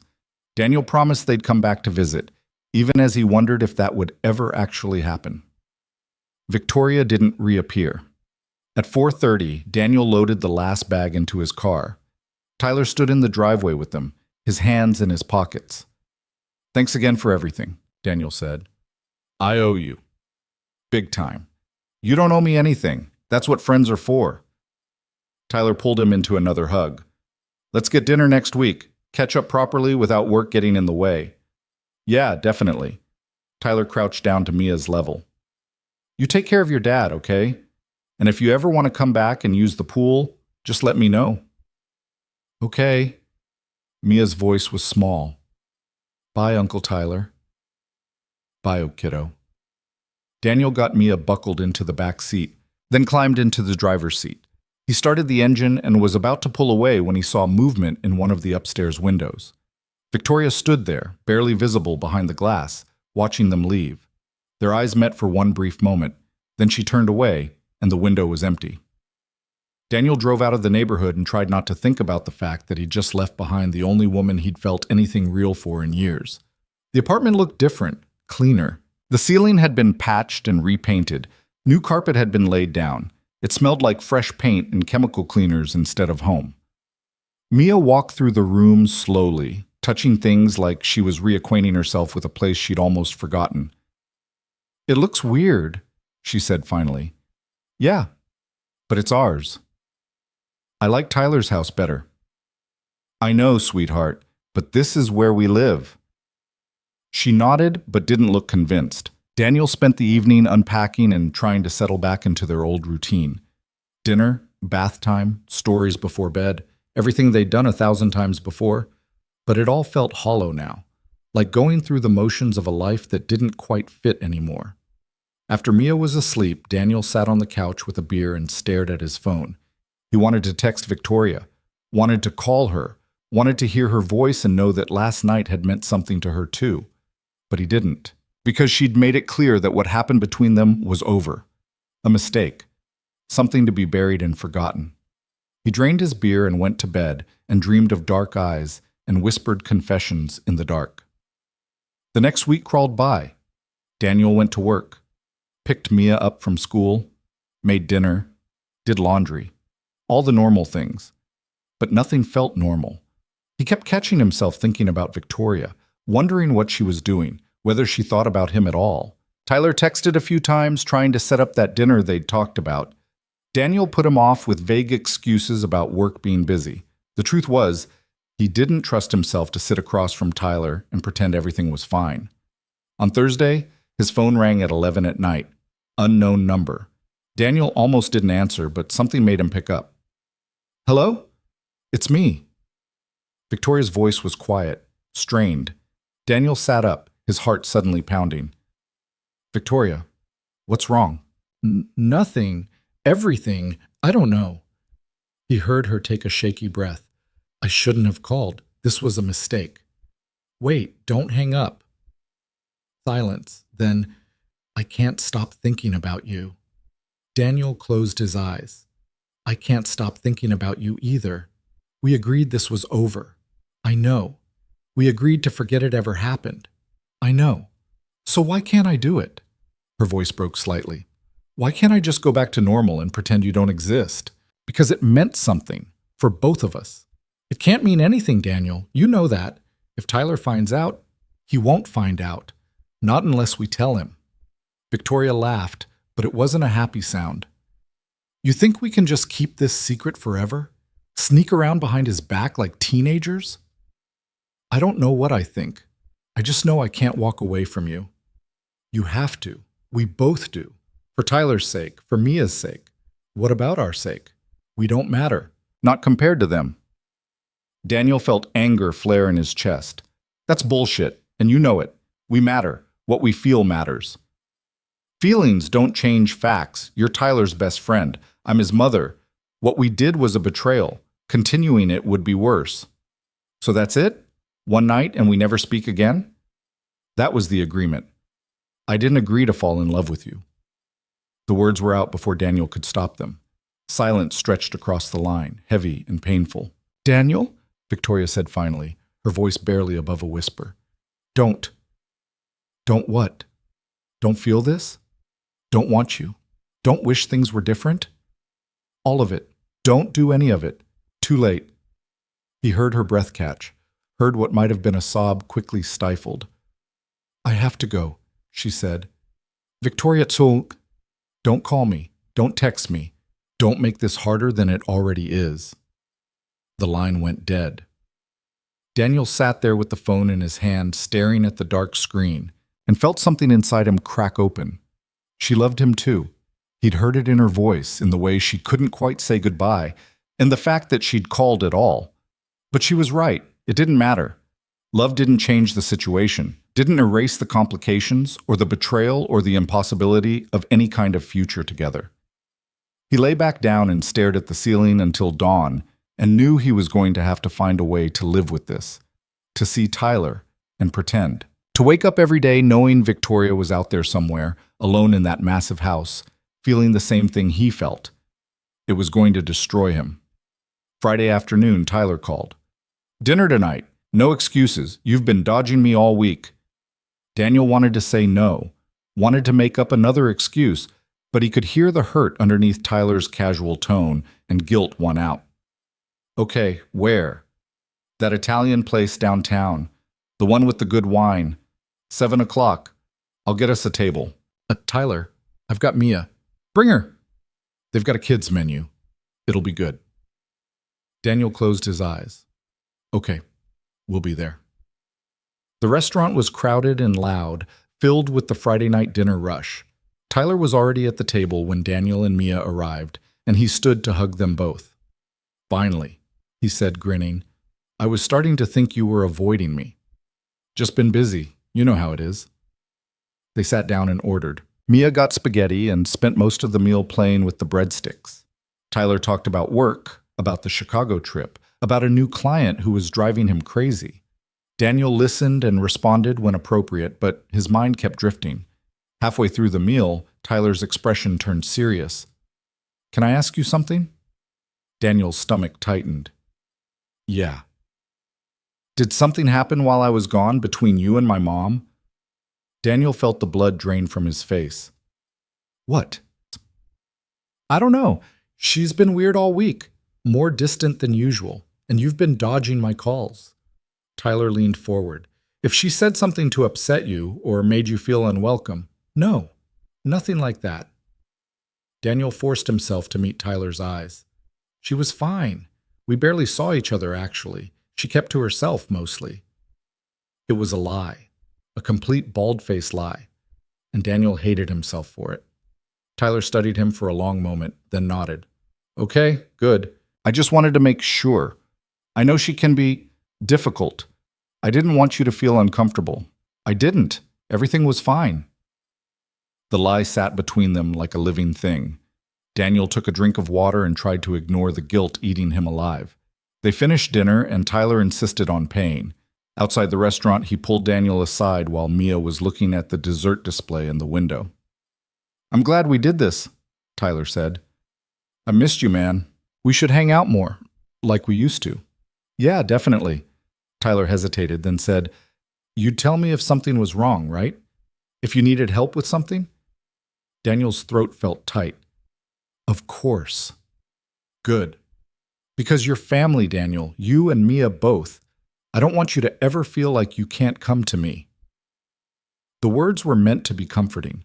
Instead, they felt like knives. I know, Daniel managed. Thanks, Tyler.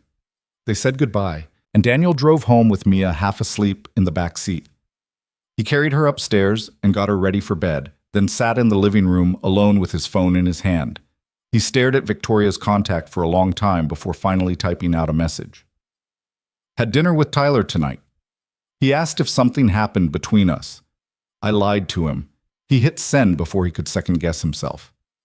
3 minutes later, a response came back. Good. Keep lying. It's the only way to protect him. Daniel stared at the screen, anger and frustration boiling up inside him. Is that really what you want, to just pretend? Her response came faster this time. What I want doesn't matter. What's right matters. What if what's right is being honest?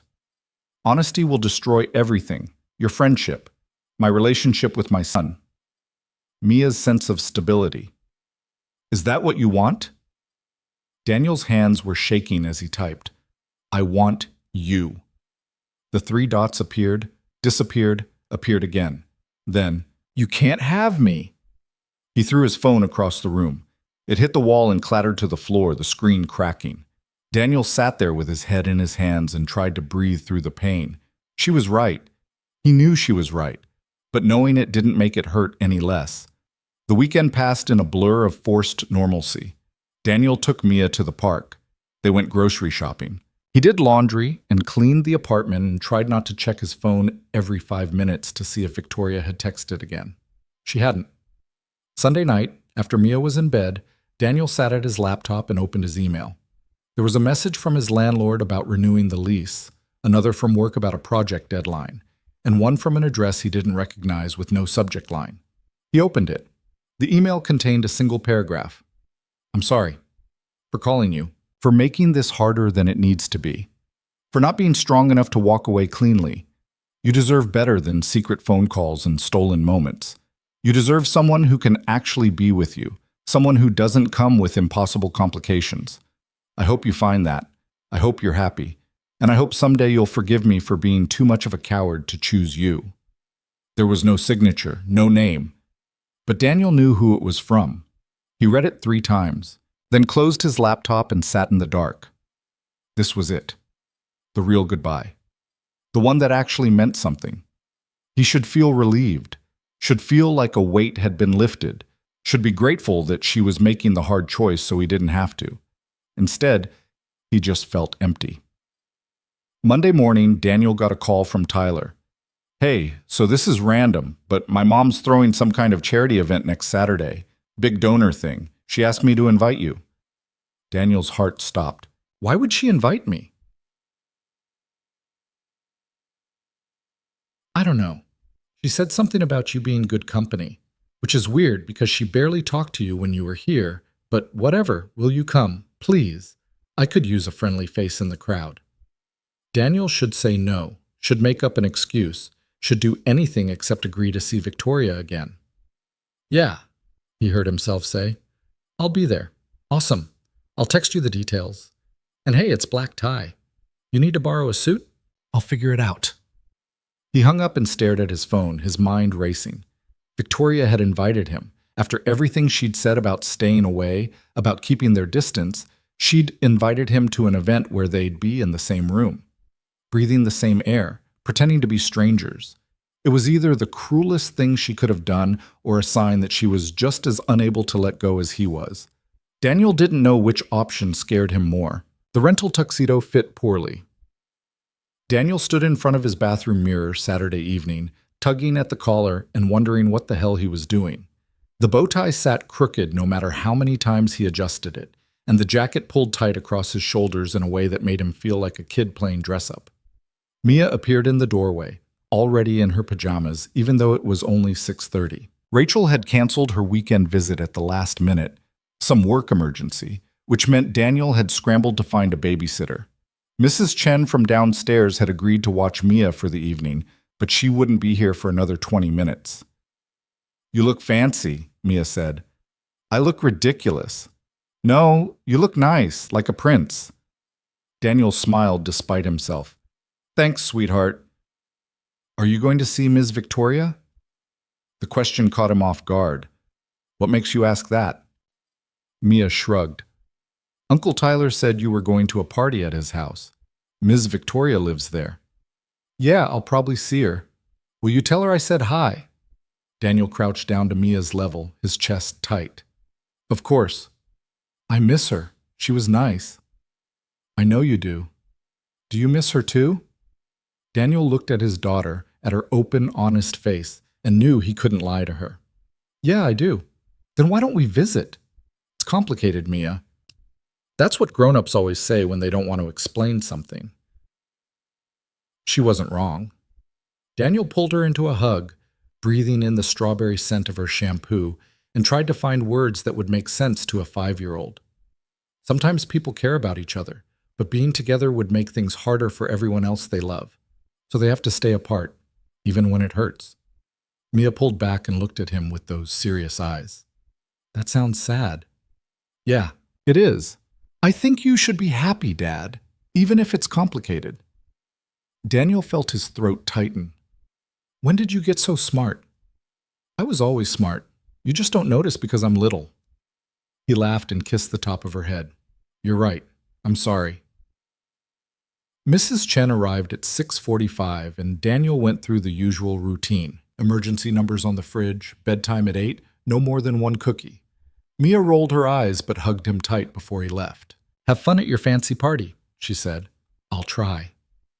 The drive to Tyler's house took 40 minutes, and Daniel spent every one of them trying to talk himself out of going. He could turn around, could text Tyler with some excuse, could avoid the whole mess and just go home. But he didn't. He kept driving, pulled along by something he couldn't name. Hope, maybe, or stupidity, probably both. The house blazed with light. Cars lined the circular driveway. Expensive cars, the kind Daniel had only ever seen in commercials. Men in tuxedos and women in evening gowns moved through the open front doors, and Daniel felt wildly out of place before he even got out of his Honda. Tyler met him at the entrance, looking comfortable in a perfectly tailored tuxedo that probably cost more than Daniel's monthly rent. You made it! Tyler clapped him on the shoulder. Thanks for coming, man. I know this isn't really your scene. That's an understatement, Tyler grinned. Come on, let's get you a drink. You're going to need it. The interior of the house had been transformed. What Daniel remembered as elegant but lived in now looked like something from a magazine. White flowers everywhere. Servers in crisp uniforms carrying trays of champagne and hors d'oeuvres, a string quartet playing in the corner, at least 100 people milling around, all of them looking like they belonged in this world. Daniel accepted a glass of champagne from a passing server and tried not to stare. Overwhelming, right? Tyler said. My mom goes all out for these things. It's about image as much as charity. Show the donors how successful she is so they'll want to be part of it. Does it work? Always. She raised $2 million at the last one. Tyler scanned the crowd. She's around here somewhere, probably networking. That's all she ever does at these things. Daniel's heart was pounding. He took a sip of champagne and immediately regretted it. Too sweet, too bubbly. Nothing like the beer he preferred. But it gave him something to do with his hands. There she is, Tyler said, nodding toward the far side of the room. Daniel followed his gaze and felt the air leave his lungs. Victoria stood near the windows, surrounded by a small group of people in expensive clothes. She wore a black dress that hugged her figure, simple and elegant, with her hair swept up to show the line of her neck. Diamond earrings caught the light every time she moved. She was smiling, that polished professional smile Daniel had seen her use before, and talking to a man in his 60s who was hanging on her every word. She looked beautiful, untouchable, like she belonged in this world, and Daniel was just a tourist passing through. As if sensing his gaze, Victoria looked up. Their eyes met across the crowded room, and Daniel saw her smile falter for just a fraction of a second. Then she recovered, turning back to the man she'd been speaking with, and Daniel felt the dismissal like a physical blow. Come on, Tyler said. I'll introduce you to some people. The next hour passed in a blur of names Daniel immediately forgot, and conversations that felt surreal. Everyone wanted to talk about money or business or politics, and Daniel had nothing to contribute to any of it. He smiled and nodded and drank champagne he didn't want, all while acutely aware of Victoria moving through the room like a ghost he couldn't quite catch. At 8:30, Tyler got pulled away by someone who needed to discuss a contract. Daniel found himself alone near the windows, watching the party swirl around him, and wondered why the hell Victoria had invited him. Was it cruelty? A test? Or did she just need him here for reasons she couldn't explain? You look miserable. Daniel turned to find Victoria standing beside him, close enough that he could smell her perfume. She held a glass of wine and wore that professional mask, but her eyes were different, softer, sadder. I don't belong here, Daniel said quietly. Neither do I. I just pretend better. Could have fooled me. Victoria's mouth curved slightly. That's the point. She glanced around to make sure no one was listening, then lowered her voice. I shouldn't have invited you. It was selfish. Why did you? Because I wanted to see you, even if I can't talk to you, even if we have to pretend to be strangers. She took a sip of her wine. I told you I was a coward. Daniel's chest ached. You're not a coward. You're just trying to protect people you love. Is there a difference? Before Daniel could answer, the man Victoria had been talking to earlier appeared at her elbow. He was tall and distinguished looking, with silver hair and the kind of confidence that came from old money. Victoria, darling, he said, barely glancing at Daniel. Senator Morrison wants a word, something about the education initiative. Of course. Victoria gave Daniel a polite nod. Excuse me, Mr. Cross. Enjoy the evening. She walked away without looking back, and the silver-haired man followed. Daniel stood there alone, feeling like he'd been punched in the gut. Mr. Cross. Like they'd never met before. Like she hadn't whispered his name in the dark. Like he meant nothing. He set down his champagne glass and headed for the patio doors. He needed air, needed space, needed to be anywhere but in this room full of people who belonged while he didn't. Outside, the night was cool and quiet. The patio overlooked the pool, the same pool where Mia had played, where Daniel had watched Victoria smile at his daughter with something like longing on her face. It felt like a lifetime ago. Running away? Daniel turned to find Tyler standing in the doorway, 2 glasses of whiskey in his hands. He offered one to Daniel. Just needed a break, Daniel said, accepting the glass. Tyler joined him at the railing, looking out at the dark backyard. These things are brutal. I hate them. Then why do them? Because my mom asks, and I can't say no to her. Tyler took a drink. Pathetic, right?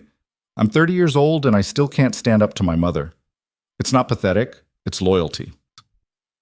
Is it? Sometimes I think it's just fear. Fear of disappointing her. Fear of not being good enough. Tyler's voice was quiet. She built an empire after my dad died, pulled herself up from grief and turned it into something incredible. How do you compete with that? How do you tell someone like that that you don't want the life they've planned for you? Daniel looked at his friend, really looked at him, and saw something he'd missed before. Tyler wasn't happy, wasn't fulfilled. He was just going through the motions, same as Daniel had been before Victoria crashed into his life. Have you told her that? Daniel asked. No, because I don't know what I want instead. I just know this isn't it. Tyler drained his whiskey. Sorry, I'm bringing down the mood. Ignore me. Tyler, seriously, I'm fine. Just had too much to drink. He forced a smile. Come on, let's go back inside before people start wondering where we went. They went back into the party, and Daniel spent another hour making small talk and avoiding Victoria's gaze. Around 10, people started leaving. Tyler was occupied with goodbyes, so Daniel slipped away to find a bathroom. He ended up in the hallway near Victoria's study, the room where they'd talked, where she'd told him about the baby she'd lost, where everything had started to shift between them. The door was closed, but light showed underneath. Daniel knew he should walk away. Should find Tyler, say his goodbyes, and go home to his daughter and his uncomplicated life. Instead, he knocked softly. Come in. Victoria sat at her desk with her laptop open, her shoes kicked off under the chair. She looked tired. The professional mask had slipped, leaving behind someone raw and real. Party's not over yet, Daniel said from the doorway. I needed a break. Too many people wanting too many things. She closed the laptop and looked at him. You should go back. Tyler will wonder where you are. Tyler's busy. Daniel stepped into the room and closed the door behind him. Why did you really invite me tonight? I told you. I wanted to see you. That's not good enough. Victoria stood and crossed to the window, her back to him. What do you want me to say? That I'm miserable without you?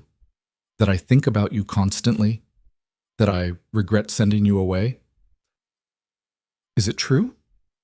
All of it. Her voice broke slightly. Every single word. Daniel moved closer, stopping just behind her. Then why are we doing this? Why are we pretending? Because the alternative is worse. Because if we're honest about what we feel, we destroy Tyler. We destroy your relationship with him. We make Mia's life complicated when she deserves stability. Victoria turned to face him, and her eyes were bright with tears. I can't do that to them. I won't. What about what we deserve? We don't get to have what we want. Not this time. Life doesn't work that way. Daniel felt anger flare in his chest. That's bullshit. You're just scared. Of course I'm scared. Do you have any idea what I'm risking even having this conversation? If Tyler walks in right now, if someone sees us, let them see. Let Tyler know. Let everyone know. You don't mean that, don't I? I'm tired of lying, Victoria. Tired of pretending. Tired of feeling like I'm betraying my best friend every time I look at you. Victoria's expression shifted. What are you saying? I'm saying we tell him. Tonight. Right now. Daniel, no. Yes, because this is killing me. Because I can't keep doing this. Because Tyler deserves the truth, and so do we. Victoria stared at him, her face pale. He'll never forgive us. Maybe not, but at least we'll be honest. And what about Mia? What happens when she loses Tyler because of this? That stopped Daniel cold.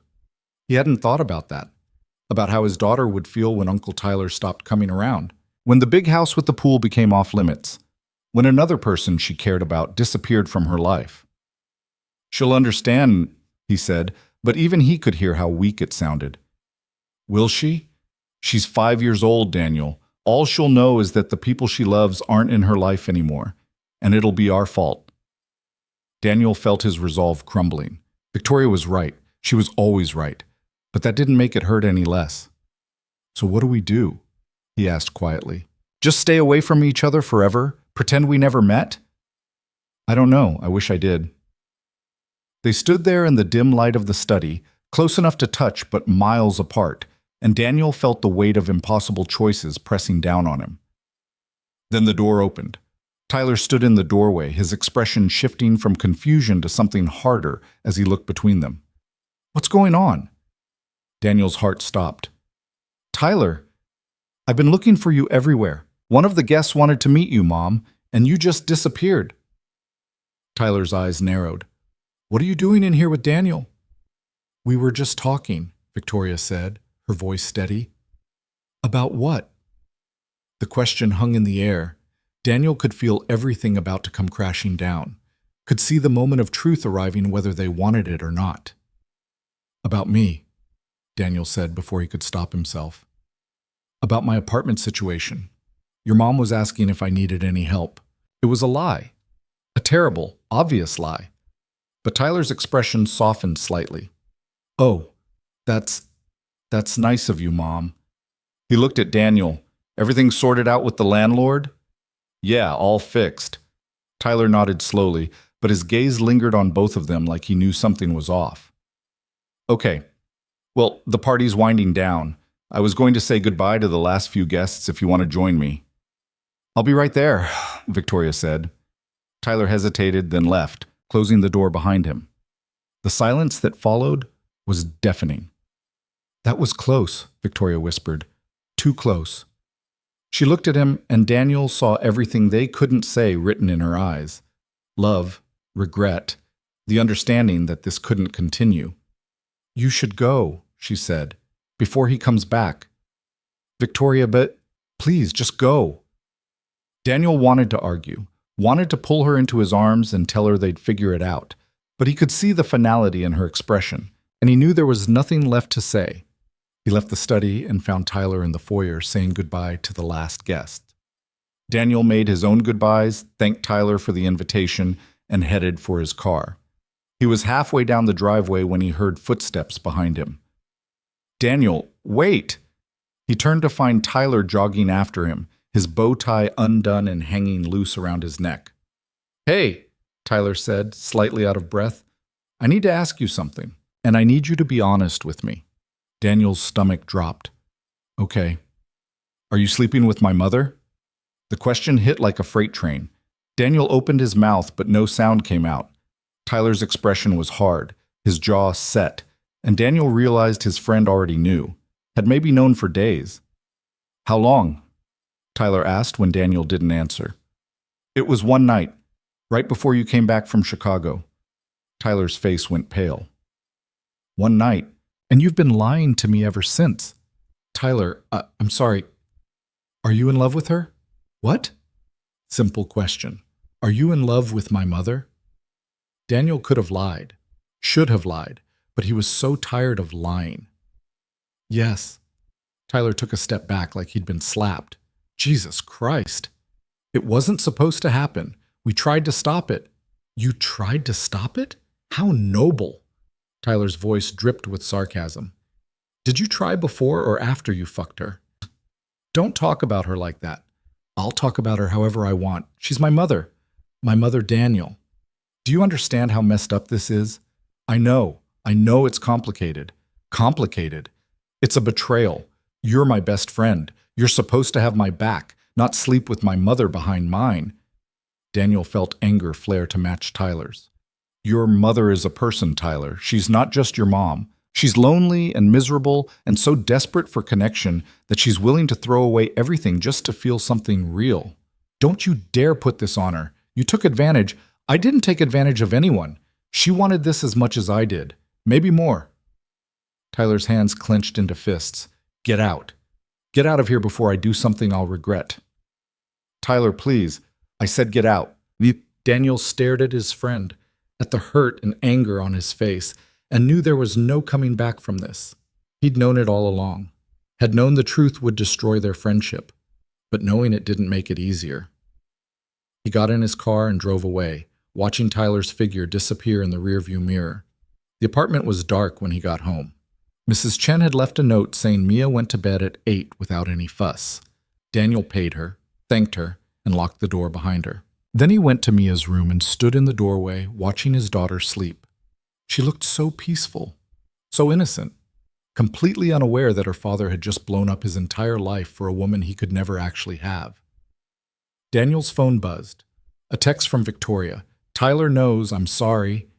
He stared at the message, then typed back. I told him the truth. Her response came immediately. Why? Because I'm tired of lying, because he deserved to know, because this was always going to end badly, and at least this way it's honest.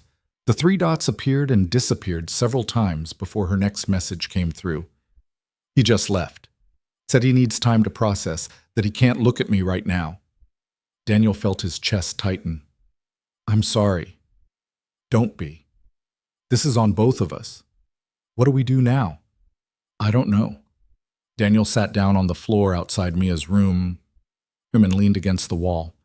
He thought about calling Victoria, thought about driving back to the house, thought about all the things he could say or do that might make this better. But there was nothing. No magic words, no grand gesture, just 2 people who'd wanted something they couldn't have and had destroyed lives trying to get it. His phone rang, Tyler's name on the screen. Daniel answered. Tyler, just don't. Tyler's voice was rough. I called to tell you we're done. Our friendship is over.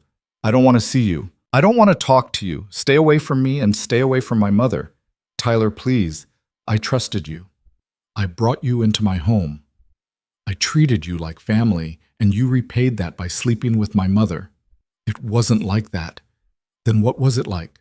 Enlighten me. Daniel closed his eyes. I fell in love with her. I didn't mean to. I didn't want to. But I did.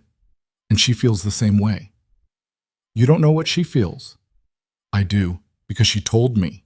Because for the first time in 20 years, she let someone see her as something other than a success story. And I saw her, really saw her. The loneliness, the regret, the desperate need to be seen as human. Tyler was quiet for a long moment. When he spoke again, his voice was quieter, sadder. She's been lonely my whole life. I've watched her build walls around herself so high nobody could get through. I've watched her choose work over everything else, over me, over happiness, over any kind of real life. He paused. And I've hated it. Hated watching her become this cold, distant person. But I never knew how to reach her. Never knew how to tell her I just wanted my mom back. Tell her now, Daniel said quietly. She needs to hear it. I can't, not after this. Tyler, I have to go. Don't call me. Don't text. Just leave us alone. The line went dead. Daniel sat there on the floor, phone in hand, and felt everything finally hit him. He'd lost his best friend, complicated Victoria's relationship with her son, all for something that couldn't actually work. And the worst part was, he still loved her, still wanted her, still couldn't imagine just walking away. His phone buzzed again. Another text from Victoria. I love you. I need you to know that.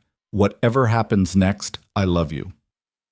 Daniel read the message 3 times, his vision blurring with tears he refused to let fall. Then he typed back the only thing he could. I love you too, and I don't know how to stop. But the next week was hell. Daniel went through the motions at work, but his mind was elsewhere. He picked Mia up from school, made dinner, read bedtime stories, all while feeling like he was barely holding himself together. Mia noticed. Of course she noticed. Are you sad, Dad? She asked on Thursday night while he was tucking her in. A little. Because of Uncle Tyler? Daniel's throat tightened. How did you know? He hasn't called. And you look the way you used to look after Mom left, like you're trying not to cry. Daniel pulled her into a hug, breathing in the strawberry scent of her shampoo. I'm okay, sweetheart. Just going through some grown-up stuff. Did you and Uncle Tyler have a fight? Yeah, we did. Are you going to make up? I don't know. Sometimes fights are too big to fix. Mia pulled back and looked at him with those serious eyes. That's sad. Yeah, it is. She thought for a moment, then said, Ms. Victoria would know what to do. She's smart. Daniel felt his chest ache. She is, but I can't talk to her right now. Why not? Because it's complicated. Mia sighed. Grown-ups say that too much. She wasn't wrong. Friday afternoon, Daniel's phone rang with a number he didn't recognize. He almost didn't answer, but something made him pick up. Daniel Cross? Yeah, who's this? My name is Margaret Chen. I'm Victoria Hayes' assistant, Ms. Hayes asked me to call and schedule a meeting with you. Would tomorrow at 2 work? Daniel's heart started pounding. What kind of meeting? She didn't specify, just said it was important and that she needed to see you in person. Daniel thought about Tyler's warning to stay away, thought about how seeing Victoria again would only make everything harder, thought about all the reasons he should say no. Yeah, he said, tomorrow at 2 works. Excellent. I'll send you the address. It's not the house. Ms. Hayes felt a neutral location would be more appropriate. The address came through 5 minutes later. A coffee shop in the city, public, safe, completely unlike the intimate, charged meetings they'd had before. Daniel spent the next 24 hours trying to figure out what Victoria wanted to say. Was she ending things permanently? Telling him to move on? Or was there some small chance she'd figured out a way forward? He showed up at the coffee shop 10 minutes early, ordered a coffee he didn't drink, and waited. Victoria arrived exactly at 2. She wore jeans and a simple sweater, the most casual Daniel had ever seen her. Her hair was down and she looked tired, beautiful but tired. She sat down across from him without ordering anything. Thank you for coming, she said. Did you think I wouldn't? I wasn't sure. After everything that happened with Tyler, I thought you might want to stay away. I should want that, but I don't. Victoria's mouth curved slightly. Me neither. She folded her hands on the table and Daniel noticed they were shaking slightly.